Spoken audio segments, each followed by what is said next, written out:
What's going on, everybody? My name is Ben, and welcome back to the bench for another episode here on our J7W Shinden. Today we are moving back into the model kit, and we're going to go ahead and try to do some painting. Plus, I want to do something special with it. So let's go ahead and grab the kit and jump right on in. Now, if you recall, last episode I went ahead and got all the exterior panels glued on. I cleaned them up, I filled up some seams, I did some sanding. I also went ahead and got the canopy all nicely masked and attached to the aircraft. So that's looking pretty good. We have our rear tails on, and today we're going to go ahead and have to start doing some detail painting there for the wheelbase. We're going to have to try to put that nose cap on. I want to make sure we have a nice amount of weight there so it's not a tail dragger. And yeah, work on the propeller, work on the overall color scheme, pre-shade, post-shade, the whole 9 yards. So lots to do for sure. And the first thing we're going to do, guys, is we're going to start off with some aluminum here by Tamiya. We're going to dry brush over our chainmail color that we put in there last episode. And then I think we're going to move on with some of the painting for panel lines. So let's go ahead and let's jump right on in, do a little bit of work there in the wheelbase, and then let's move on to priming, pre-shade, and let's go ahead and see if we can't paint on some of those national markings. So let's get into it, guys. Let's get this party started.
All right, everybody, we are back, and so far so good. The Shinden is looking awesome. I'm loving this paint job so far. As you can see, we have everything primed with Mr. Surfacer. I used 1200, thinned out with a little bit of Mr. Leveling Thinner. Then I came in with some Tamiya NATO Black, traced around all the different panel lines, giving those a little bit of extra shadow. Then I came in with some RLM23, which is the red color you see here on the aircraft, and I airbrushed different areas that are basically going to be masked, and we are going to create the national markings, as well as some wing warning stripes. That little triangular section, and then 2 right there on the flap. So all of that is going to be done just with masking, and hopefully this turns out just fine. So we're going to start off with our national markings.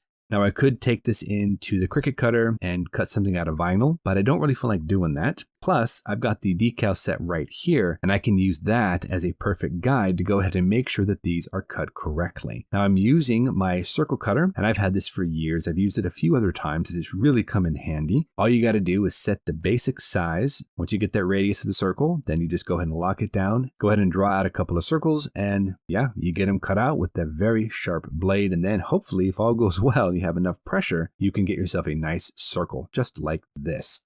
So go ahead and peel up one of these circles, and I want to go ahead and compare this to our decals to see just how close I was. So let's go ahead and stick this down to the decal, and just to check it out, oh yeah, that's going to work just fine. So now let's go ahead and jump back into the rest of our time lapse. We're going to work on those national markings and those wing outlines, and then come in and start working on the green color, which means I have to go ahead and cut a mask for the wavy demarcation line between the upper and the lower surface. So let's get back in there, do a bit more painting, get this thing in all of its colors.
All right, everybody, we are back. And as you can see, the paint has been completed. We have our basic colors. We have our IJN green up on top. We have our IJN gray for the undersurface, and we've also added in our RLM23 for the national markings and for some of the warning lines around different panels. Now, I don't normally paint national markings, but, well, these aren't too bad to go ahead and kind of cut your teeth on a bit more. They're very simple. Plus, this way I can get some of that nice pre-shade to show through. So let's go ahead and unmask the entire aircraft and see how we did, because I also have another, a bit unorthodox plan for this paint scheme. Just a quick backstory here. From what I understand, there were two prototypes for the Shinden. One of them was destroyed. The other one was damaged. Now, the aircraft that was damaged was captured by the Americans. And as far as I have read, the Americans and the Japanese went ahead and repaired the aircraft, and then they packed it up and shipped it back to the States. You can actually still see that aircraft in the Smithsonian. So what I want to do is try to replicate a certain portion of that. Now, I've been doing a lot of digging online, and what we're going to do is we're going to use some reference photos, and I'll go ahead and put them up here on screen so you can check out what I'm talking about. And we are going to add metal replacement panels around the fuselage. These are actual photos of the aircraft after it was repaired, and as you can see, there are certain sections that are silver. So I want to go ahead and mask off those areas now, and then we're going to come in with some all-clad gloss black primer. We're going to put that down, then we're going to come in with some all-clad paint. I'm not sure which color just yet, and we're going to paint these panels with a silver color. Not only will that kind of break up the monotone color scheme, but it'll also add a little bit of interest. And it is an actual photograph. So we have proof of exactly what this looked like. So we're going to try to replicate that as closely as we can, and we'll just go with it and see what we can do. So let's jump back into that time lapse. This should be the last one for the day here, guys. And let's add in all those metal panels. We have to do all the masking, get everything set up, make sure we don't have any overspray anywhere. And then I think we'll throw the landing gears on for good measure. And if that works, pop that nose cone on and we'll call it a day. So let's get back in there, see what we can do.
Well, everybody, we are back, and this is what our Shinden looks like right now. As you can see, we have everything painted. We also installed the landing gears, and those turned out to be really easy to install, and they're very securely positioned. Unfortunately, they are very thin. That's not great, but as long as we're careful, we should be okay. We also added in our national markings. We painted those on with RLM23, just as the instructions told us, and I think I'm pretty happy with how that turned out. Also, the yellow leading edge stripes, that was just a basic yellow-orange by Aqueous. And yeah, we are ready to go ahead and next episode continue this and almost hopefully get this thing finished up. Of course, as you saw, I did add in those metal panels based on the references that we had. It's different, and that's kind of what I was going for. Now, I ended up using some duraluminum on those panels, even though I did try chrome, but it was just way too bright. So I went ahead and went back to duraluminum. And that, I think, worked out perfectly fine. We've got our different panels, plus the front windscreen also, which was silver. Of course, it occurs to me that I only have references showing the fuselage. I don't have any references for the wings. So I don't know if I should add any in and just kind of carry that motif onto the wings, or not worry about it and leave it just with the fuselage. So let me know what you guys think. I'm kind of leaning towards just leaving it, maybe doing some chipping or some weathering there on the wings. But we'll see. We'll tackle that next episode. We do also have to come in and paint the landing gears because, well, they need to be a black color with the silver struts. So that should be done next week, and then we can move on with the other parts and pieces. And this thing is actually getting close to being finished. But that is it, guys. We are done with today. The Shinden is coming right along. I'm really happy with how it's turned out so far, and I'm excited to see this kind of come together. I'm hoping that there should only be maybe one more episode after this one, so maybe we'll end at 6 if I can go ahead and get that done. A little bit more left to do, but until our next episode, you guys know the drill. Go out there, get yourself some bench time, have some fun, build something cool. We'll see you back here on episode 6 for our 1/48 scale Shinden here on Ben Builds. Thanks for watching, guys. Take care of yourselves, and we'll see you soon.